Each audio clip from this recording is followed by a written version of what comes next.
Bonjour, ce numéro du magazine de l'économie est consacré au projet de loi sur la réconciliation nationale en matière économique. C'est le président de la République, rappelons-le, qui a eu l'initiative de ce projet de loi qui devrait, selon lui, aider et contribuer à la relance de l'économie et aux efforts de développement. Le projet de loi dont on attend son adoption par l'ARP suscite une vive polémique. Il est objet de controverses. Nous allons en parler avec notre invité Lotfi Benaïssa, professeur de finance à l'ISKE, à l'université d'Amanouba et membre du Front populaire. On doit rappeler grosso modo de quoi il s'agit. Le projet vise 3 catégories de personnes soupçonnées ou accusées de crimes ou délits de nature économique et financière, à savoir les fonctionnaires ou assimilés accusés de faits en rapport avec la corruption financière et le détournement de fonds, à l'exception de ceux qui ont reçu des pots de vin à leur profit. Il y a aussi les personnes ayant obtenu un profit de la corruption financière et du détournement de fonds publics. Et là, c'est la commission ad hoc qui sera créée à cet effet de décider. À noter que le projet en effet prévoit la mise en place d'une commission qui va statuer sur tous les dossiers relatifs à ce projet de loi. Et la 3e catégorie de personnes devant bénéficier de la réconciliation nationale, celles coupables d'infractions de change. Ce sont donc les personnes qui ont des comptes en devises et qui n'ont pas payé leur impôt. Ils sont appelés à déclarer ce qu'ils possèdent et payer 5% à peu près de la valeur des avoirs. En un mot, Lotfi Benaïssa, on efface tout et on recommence parce que c'est l'intérêt général qui l'exige et parce qu'il y a lieu de mobiliser aussi toutes les ressources possibles et imaginables dans le pays. Je suis désolé de commencer par cette exclamation. C'est triste. C'est triste parce que c'est un très mauvais message qu'on donne à l'opinion publique générale, aux jeunes en particulier. Les jeunes qui ont rêvé un certain 14 janvier 2011 pour que tout change, pour que la dignité ait un sens, pour qu'ils rêvent d'une Tunisie, d'un avenir radieux sur leur terre. Bien sûr, en concurrence avec d'autres rêves, qui, eux, ne leur réservent que, je vais dire, le néant. Parce que... Vous êtes très pessimiste là, franchement. Écoutez, quand un jeune considère qu'il est déjà mort sur ces terres et que le fait de tenter de traverser la Méditerranée, que dans le cadre d'immigration clandestine pour atteindre les rives du Nord et en rêvant ou peut-être aussi en désespoir de cause d'aller combattre lorsqu'il adhère dans les circuits de la contrebande, malheureusement aussi. Lorsqu'il adhère dans les méandres, lorsqu'il se fait surprendre dans les méandres du terrorisme, oui. Eh ben, il n'a que... Mais vous faites là supporter un projet de loi de cette réconciliation nationale, tous les malheurs de la jeunesse tunisienne ou un état d'esprit aujourd'hui. Oui. C'est lequel ? Parce que ces derniers jours, j'ai assisté à des séminaires. On a abordé le projet de loi de réconciliation nationale, oui. C'est-à-dire ce message qu'attendent les jeunes aujourd'hui, les jeunes défavorisés, les jeunes marginalisés, les jeunes exclus. C'est un message d'espoir, un message qui leur permettrait de rêver d'une Tunisie démocratique, d'une Tunisie épanouie, d'une Tunisie qui leur réserve ce minimum de dignité du point de vue du travail, du point de vue du logement, du point de vue de la santé, du point de vue de la culture. Mais en quoi, excusez-moi, j'arrive dans ce contexte. D'abord, à cause du terrorisme, on va décréter l'état d'urgence et du coup, on va leur dire, pour ce qui est de vos droits économiques et sociaux, il faudra attendre un peu plus que 4 ans parce qu'il y a une priorité aujourd'hui, c'est la sécurité du pays. Ce qui est vrai aussi. Tout à fait. Oui, la sécurité, c'est mais une priorité. On peut la traiter autrement. D'accord. Maintenant, je veux dire, en même temps, on leur dit, écoutez, la situation économique et sociale étant ce qu'elle est, c'est-à-dire on est à 1% de prévision de taux de croissance. Dans le meilleur des cas. Encore. Oui. C'est pas certain qu'on y arrive. Oui. Eh ben, on va passer l'éponge par rapport au passé et récupérer ce qu'on peut des gens qui ont pollué la vie des Tunisiens pendant des décennies. En instituant le système le clientélisme, la corruption, en détournant les fonds publics, en faisant de la corruption, parce qu'il s'agit de ça essentiellement, donc un système de fonctionnement et quelque part en polluant même les valeurs qui ont toujours... Mais qu'est-ce qui vous dérange réellement dans ce projet de loi de réconciliation nationale ? Ce qui me dérange le plus, c'est le message, voilà. Oui, que ça on l'a compris. Mais concrètement... Pour dire que finalement, cette justice transitionnelle, pour laquelle il y a des tiraillements, il y a eu enfin, je veux pas ici... Et ça continue de toute façon. Restituer les péripéties, ce sera trop long, et c'est pas l'objet de notre émission. Mais je rappelle les fondements. La justice transitionnelle se résume en 3 mots, en trois concepts. Dire la vérité, pour ensuite rendre la justice et enfin tourner la page à travers la réconciliation. C'est-à-dire, vous n'êtes pas contre la réconciliation, le principe lui-même de la réconciliation nationale. De tout processus, enfin, ça doit être l'aboutissement. Mais cette réconciliation, elle ne sera jamais faite si on saute les étapes, si on biaise le processus à la base. Et c'est ce projet de loi, précisément, s'il passe, il aura réussi à biaiser tout le processus de la justice. Lotfi Benessa, nous savons que quand même il y a beaucoup d'argent qui est immobilisé, qui n'est pas exploité à bon escient et dont l'économie a besoin, ça nous le savons. Et vous êtes professeur de finance et vous le savez très bien, bien plus que moi. Je vais vous poser peut-être une question aussi on a des estimations aussi sur des sommes que le budget de l'État, que la Tunisie peut récupérer, justement, donner espoir et relancer l'économie, donner du travail et créer des richesses pour la Tunisie. Est-ce qu'il n'y a pas lieu, effectivement, de faire très vite, grâce à ce projet de loi de réconciliation, parce que nous savons, la justice transitionnelle, ça va prendre beaucoup de temps, et nous le savons, ça traîne encore. Hein. C'est pas demain la veille, hein. Il faut dire les choses aussi comme elles se présentent.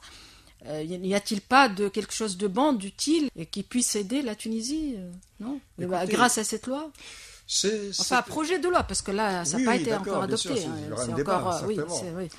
Écoutez, c'est pas un hasard que ce projet de loi soit proposé dans le contexte de cette réconciliation politique qui est censée mettre entre parenthèses la bipolarisation et l'alternance entre ces deux pôles qui sont censés animer la vie politique et appelons les choses par un chat, c'est une idée. Tout à fait. Donc, il y a 2 ans, le discours était autre. Lorsqu'on était dans le contexte du Front de Salut National, et je vous rappelle que le Front Populaire était partie intégrante de ce pôle, et même l'initiateur de cette démarche, cette solution politique, parce qu'on était dans un blocage avec la Troïka, il fallait absolument dégager la Troïka pour ouvrir de nouvelles perspectives pour la révolution tunisienne. Donc, on était dans un état d'esprit autre. Aujourd'hui, après les élections, la donne a changé. Il est question d'une réconciliation politique, d'un compromis. Moi, personnellement, je ne suis pas contre le compromis. Le Front populaire, il est pour ce qu'on appelle « tawafaq », c'est-à-dire l'esprit de consensus. Mais cet esprit de consensus, l'unité, le compromis, tout ce que vous voulez, il faut que ça soit fait sur des bases saines, sur des principes clairs, dans la transparence et le cadre adéquat. C'est encore une fois cette justice transitionnelle. Mais malheureusement, que ce soit ce projet de réconciliation, donc financière, économique et financière, ou autre chose, parce que vous attendez à ce qu'il y ait autre chose. Il y a dans l'air des choses qui se préparent. Aujourd'hui, il y a un gouvernement dont fait partie Nada, ce qui n'était pas envisageable dans un autre contexte. Donc, le problème pour nous, c'est qu'il y a des deals, il y a des marchés qui sont en train de se conclure sur le dos des Tunisiens, sur le dos de la révolution. Et moi, j'ai 162 ans, mais je continue à rêver autant que les jeunes de cette révolution. Et je ne veux pas que les objectifs de cette révolution soient détournés, que les principales exigences de cette révolution, que ce soit au niveau politique, que ce soit au niveau économique et social, que ce soit au niveau des valeurs, que ce soit au niveau de la souveraineté nationale, soit bafouée. Mais est-ce que l'immobilisme dans lequel se trouve le pays, encore une fois, je vous repose la question autrement, ne vous dérange pas non plus? Écoutez, parce que c'est des gens qui détiennent beaucoup d'argent, ça nous le savons, et vous le savez. Mais c'est là une manière aussi de ramener un peu d'argent dans le pays, dans la machine économique, les rouages économiques. Oui, il faut ramener cet argent, et je pense que le Front populaire est bien placé pour le rappeler, parce que... Mais si on attend le processus de la transition... Des ressources de notre budget, on est pour mobiliser le maximum de l'épargne nationale à travers la lutte contre la corruption, contre l'évasion la contrebande, fiscale, l'évasion fiscale, et bien entendu par la récupération des biens mal acquis, parce que effectivement, justement, avant de liquider oui. comme ça à la va-vite des dossiers de quelques centaines de hauts fonctionnaires qui ont tombé dans la corruption, qui ont triché ceux qui pendant... excusez-moi, certainement vous avez une idée sur le projet de loi, ceux qui ont versé dans la corruption parmi les fonctionnaires, etc., ils sont jugés ou seront jugés. Donc là, il n'est pas question de les blanchir, ces gens-là. Écoutez, ce projet de loi... Il spécifie la catégorie de fonctionnaires ou assimilés accusés de faits en rapport avec la corruption financière et le détournement de fonds, à l'exception de ceux qui ont reçu des pots de vin à leur profit. Oui. Donc ceux qui ont profité, qui se sont remplis les poches, non. Ils ne sont pas concernés. Les deux, les deux, le corrupteur et le corrompu. Oui. Les deux sont concernés. Oui. Donc, en plus, il y a des affaires qui sont en rapport avec... mais il y a eu aussi parmi les hauts fonctionnaires de l'État qui ont été arrêtés, jugés, qui ont été en prison, mais au final, ils ont été blanchis, effectivement, parce qu'on n'a rien retenu contre eux. C'est ça le problème. Pourquoi ne pas profiter de ces compétences aussi? Nos appréhensions, c'est que cette commission, qui, je le rappelle, est chapeautée par cette commission de réconciliation. Donc, il va être créée. Elle est entre les mains de l'exécutif. Elle est chapeautée par le gouvernement. Le chef du gouvernement. Oui. Donc, de quoi vous avez peur?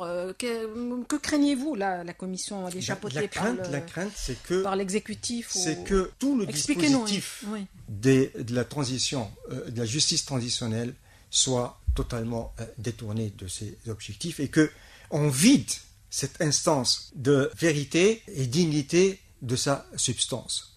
Et que, non, mais elle reste en charge quand même des crimes politiques. D'accord.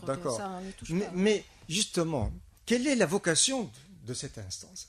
C'est de dire aux Tunisiens, voilà, pendant des décennies, le système qui a fonctionné, c'est un système despotique, c'est un système corrompu, qui a dévalorisé totalement des valeurs, le valeur de travail particulière, comme moyen de réalisation de soi. Et le gain selon le mérite. Eh bien, cette justice transitionnelle, on le voile surtout. C'est l'occasion historique pour que les Tunisiens se regardent dans les yeux et se disent la vérité. Pour que aucune possibilité de reproduction de ce phénomène ne soit possible demain.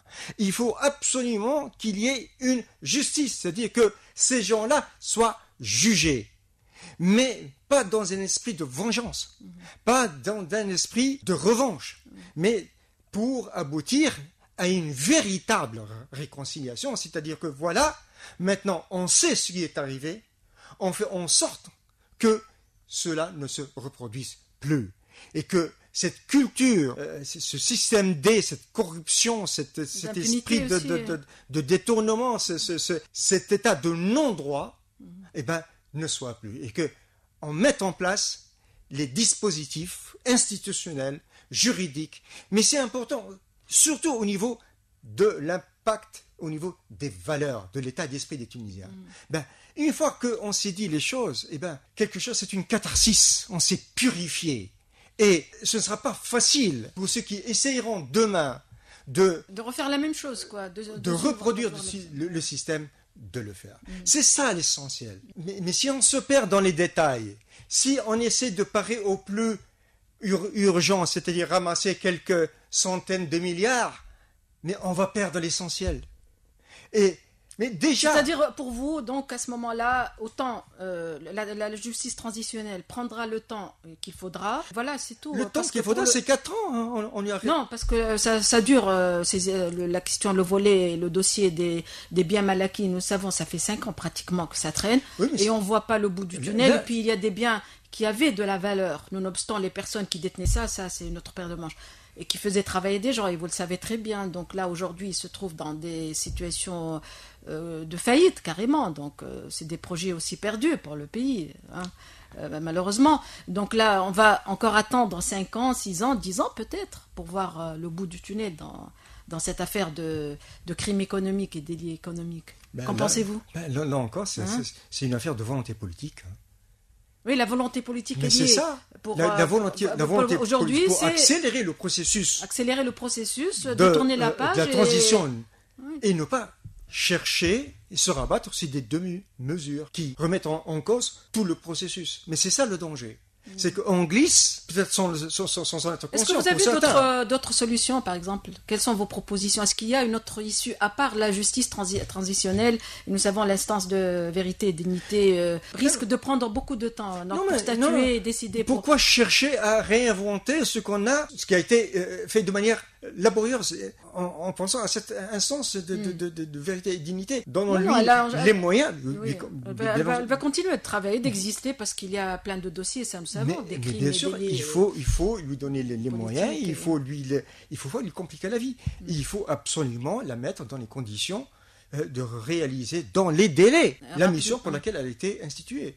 Donc, et c'est possible, c'est une question de volonté politique. Donc pour vous, il faut que les dossiers économiques restent aussi absolument. toujours d'autant plus que il y a un problème avec ce projet de loi, et il y a fort à parier que ce projet soit, comme ça a été le cas il n'y a pas longtemps, dans le cadre le projet de loi relatif au Conseil supérieur de la magistrature, qui a été rejeté pour manquement.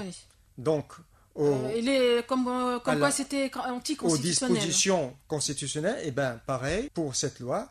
Moi je vous dis que si vous relisez le point 9 de l'article 148 de la Constitution, et bien ce projet de loi il déroge. C'est pas l'avis de tout le monde. Il y a des spécialistes qui disent et des constitutionnalistes effectivement ils interprètent les choses différemment. Objet de débat. Pas anticonstitutionnel. Moi je retiens que il y a des thèmes qui sont exclusifs à l'instance vérité et dignité, que dans le cadre de du point 9 de l'article 148, il n'est pas question de prescrire un délit financier, entre autres, de passer, d'invoquer un jugement définitif en rapport avec ces délits, ou d'invoquer le principe de non-rétroactivité, ou invoquer une quelconque amnistie dont auront bénéficié les accusés. Donc, reprendre dans le cadre d'une loi dérogataire aux dispositions constitutionnelles, et quels que soient les arguments d'urgence économique qu'on peut invoquer, eh ben, il y a, d'après moi, en tout cas, je plaide l'inconstitutionnalité de cette loi par rapport donc aux dispositions claires et nettes qui donnent ses prérogatives, à l'instance vérité et dignité, et par rapport donc aux aspects donc de non prescriptifs que je viens d'invoquer. Et d'autant plus que bon, sur le plan rentabilité financière, pratiquement, d'après les estimations, les premières estimations, eh ben, il ne s'agit pas de renflouer les caisses de l'État. Comment cela Vous avez une idée parce que justement, ce qui est en jeu avec cette loi, ce sont les biens qui ont échappé au dispositif mis en place pour la récupération des biens mal acquis. Oui, et sûr. Qui ont porté sur l'essentiel. Alors, qu'est-ce qui reste? Donc, vous voyez que elle reste quand même. Oui. Qui échappe à... Oui, certainement. Mais et surtout pour l'argent qui se trouve à l'étranger. Ils sont redevables de chaque dinar qu'ils auront détourné. Mais, encore une fois, il faut faire la part des choses, il faut donner les informations, il faut relativiser les choses. Donc, sur le plan constitutionnel, sur le plan politique, sur le plan des valeurs sur le plan de la rentabilité. Ça vaut pas le coup, quoi. Absolument. Vraiment, on aura... c'est-à-dire que s'il y avait à évaluer les risques et les avantages et les inconvénients de cette loi, il y a beaucoup plus d'inconvénients que d'avantages. Franchement, le président de la République, le chef du gouvernement, il sera avisé de retirer ce projet de texte, parce que franchement, c'est même pas intelligent, excusez-moi, que dans le contexte que nous vivons, et je reprends les éléments avec lesquels j'ai entamé mon discours, le message qu'attendent les Tunisiens, c'est pas cela. c'est pas cela. C'est un message d'espoir si on veut réconcilier les Tunisiens. Eh ben, il faut dire d'abord les choses. Qu'est-ce qui s'est passé? Comment s'expliquer. Et ce qui vaut pour un litige entre personnes vaut entre des groupes, des catégories, des classes, et le vaut au niveau national. Donc, commençons par nous expliquer. Ouvrir les dossiers, carrément. Et finalement, on va aboutir à la réconciliation. Parce que vous pensez, Lotfi Ben Issa, que cette réconciliation nationale, si jamais évidemment le projet est adopté et accepté par tout le monde, enfin par tout le monde, par la majorité, est-ce que parce que vous craignez que ça ne se fasse dans les bureaux là et personne ne saura rien du tout, on va examiner des dossiers, convoquer la personne concernée avec deux fonctionnaires de l'État. Tout à fait. Le projet de loi n'est pas encore adopté, bien que mécaniquement il peut bénéficier d'une majorité confortable à l'Assemblée. Il n'y a aucun problème. Chaque député, dans ce cas-là, assumera ses responsabilités devant l'histoire et devant le peuple tunisien. Maintenant, par rapport, effectivement, à la gouvernance, c'est-à-dire à la gestion de ce dossier, eh bien, le projet n'est pas encore soumis à la commission et il y a et pèse sur ce projet déjà des suspicions énormes effectivement, de deal en dessous de la table, de marché. Et là, ce n'est pas servir la cause de la révolution, ce n'est pas servir la cause de la réconciliation véritable entre les Tunisiens. Parce que, encore une fois, les tricheurs ont eu raison il suffit de transiger moyennant finance pour s'offrir une nouvelle virginité à tout point de vue.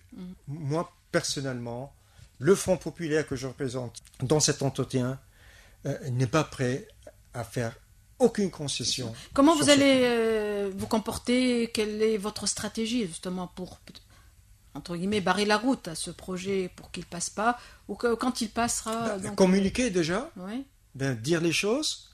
Heureusement que la société civile est alerte, donc il y a déjà des réactions dans ce sens. Je pense que même au niveau de la classe politique, il y a un débat.